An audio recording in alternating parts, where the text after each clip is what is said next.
next topic I'm going to be talking about is we're going to go over to New York to talk about Brooklyn Mirage. However, it's important to note that this has been a very, how can I best put it, a developing story, and it does require a little bit of context to it. So let me just quickly share the screen with the original article that I got here, courtesy of Instagram account groove_cartel. But allow me to elaborate. Brooklyn new quotations Mirage Club undergoes a fabulous refit. Celebrating their 10th anniversary, the Brooklyn Mirage has undergone an incredible refit of their dance floor and stage with some pretty impressive installations. Groove_cartel via Instagram writes what's included in the works with, quote, a hyper-realistic 270 degrees virtual environment with a combined 30K resolution, in brackets, 100 million pixels over 3,000 tiles, enclosed in the world's first fully kinetic shutter system of this scale. A 90-foot wide performance area with an industry-leading £400,000 roof rigging capacity, empowering artists to deliver their most visionary performances. New viewing areas reimagined as an opera-style mezzanine lodges, custom L-Acoustics sound system featuring over 100 precision calibrated speakers and subwoofers for an unparalleled sonic experience no matter where guests are in the space, end quote. Dave Collins, there was a lot of numbers there to really give you a hard on, I guess. But here's some quick photos. Have we got any videos of what it is? So here's one video look. So we're getting a quick wraparounds here to see just how big the numbers are talking here. So really impressive, but there's one key thing to this. The video that we're watching right now is a render. It's a render. It's not a finished thing. Everyone's riffing off the dome, aren't they? This is very similar. Yeah, it's it does remind me a bit of the it does remind me a bit of the Albert Hall a little bit. Oh, this is a very fancier scale, though. And there you go. Look, you can see those different tiered levels there in the back. Oh, I love the aesthetics of the club. It looks really cool. It's looking very premium. It's like a recording studio. Do you know what I mean? Like it gives yeah. I hear you on that. Yeah, absolutely.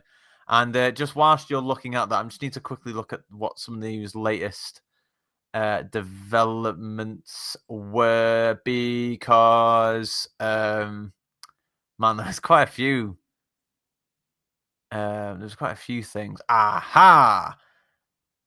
This was one of them. So this obviously originally in the podcast we were just literally going to be talking about this new club that's opening, looks great, yada yada, and that was more or less going to be the end of it, right? However, there's a bit more context that needs to be addressed. One of the niggling points from what has been reported is all of this that you see here, which is obviously these beautiful renders of what is to be from this refit of the Brooklyn Mirage Club. However, reports shortly after all of this was announced came out that there is a lot of delays in getting the club finished, to the point where Brooklyn Mirage has started cancelling shows, and some of them were very, very abrupt. So, for example, Sarah Landry was due to play at the Brooklyn Mirage's opening night for this club. However, it was all cancelled last minute. Not exactly a good look, but it was something that they had to do because simply the club wasn't ready. There is another clip, there's another post which I will read from you now. This was this was a month ago now, which is actually kind of wild to think, but I digress. Hang on. So Brooklyn Mirage cancelled the whole opening weekend, and it was all due to unfinished construction. The Brooklyn Mirage released a statement saying, quote, "It is with a heavy heart that we share this update. all Brooklyn Mirage shows are cancelled through this opening weekend. We know this is disappointing news. While we are working 24/7 on the solution, we want to first and foremost send a sincere apology to the fans, artists, crew members, and hundreds of employees who will bring Mirage to life each night. Their livelihoods and passion are at the heart of everything we do, and we are doing everything in our power to get back on track safely and in full compliance as soon as possible. We're actively collaborating with a wide range of city officials to meet all requirements, and we look forward to opening as soon as possible. And then they just go on about the ticket holders and so on and so forth. So, yeah, so obviously there's quite, there was a bit there. There was a bit more actually slightly after that where, again, May 8th, they did a post We Rave You did a post on Instagram saying that Brooklyn Mirage cancels more shows and confirms it won't open earlier in May. So they posted up another update saying, quote, Loud Luxury on May 9th is being postponed to August 2nd. Your ticket's going to be rolled over. Then it says Clooney's day and night shows on May 10th will now take place at the Brooklyn Storehouse. They had to move everyone over there. And then they continued by saying, quote, we sincerely apologize and appreciate your continued patience as we work towards opening the Brooklyn Mirage. We will continue to keep you updated on the progress of what we know will be an incredible experience for our community. So there's more.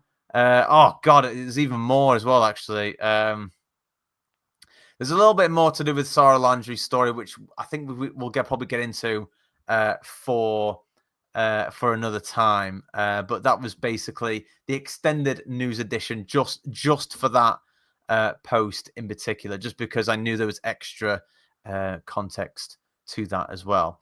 Dave Collins, on the overall, obviously, you've just seen concepts of how it looks. Obviously, there's delays as well going on at the moment. And you and I both know how much a night can, generate for the club, for all parties involved. And they are cancelling quite a lot of shows now. If you were a part of the Brooklyn Mirage team, would you be worried, or do you think, no, we need to make sure everything's right? What's your thoughts on that? I think it depends because how far does that go? Like, did they delay it a month, 2 months, 3 months? But I think generally, to my knowledge, that they were supposed to open beginning of May or late April, but they're still not open yet. That's kind of a delay at this point. I'd be saying, right, a month is doable, but after that, nah. It's not looking too good. But as you saw from those renders, that don't look cheap. No, it doesn't. And like, can you imagine traveling to go there and then being told it's cancelled? That would suck ass, really, wouldn't it? It would. Yeah. And I mean, all the best to them. I understand starting these clubs are really hard to do, but I wouldn't feel ashamed about doing a soft launch either. Just because the thing is about a soft launch is that people's experiences change over time, and the club gets a bit of a mythos about it almost, where they go, oh yeah, when I went, this was here, and when I went, these other things were here. Do you remember when we went to the East Phillets Arts Club, or EVAC, we used to call it, in Liverpool? Yeah.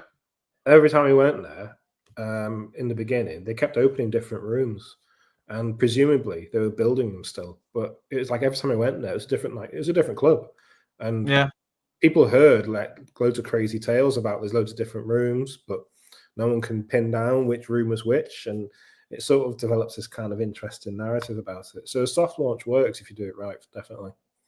It does, yeah. I would definitely say, based on the renders that you've seen, it looks very premium. It looks very almost like the whole place is VIP. So perhaps it is that case where they want to make sure everything is tip top to give them that experience. But obviously, the only thing I would probably think about is how much is a ticket going to be? Because, I don't know what I mean?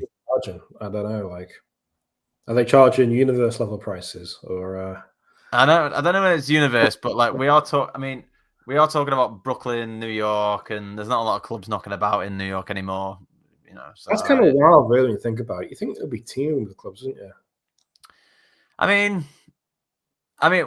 you know, I'll be honest, especially for those who are tuned in from New York. If you are tuned in, hello to you. But this is just based on what we hear and see from the UK. So there may be more that we know that you lot may know about, but in terms of what we see from overseas, the only ones I literally know about is Brooklyn Mirage and elsewhere. Yeah. I think there was something else called House of Yes. I think, or is that Okay. in Manchester? I can't remember. I think no. I think there is. I think there was a House of Yes in New York as well, but I don't even know. I don't even know if that's even open. But yeah, I digress.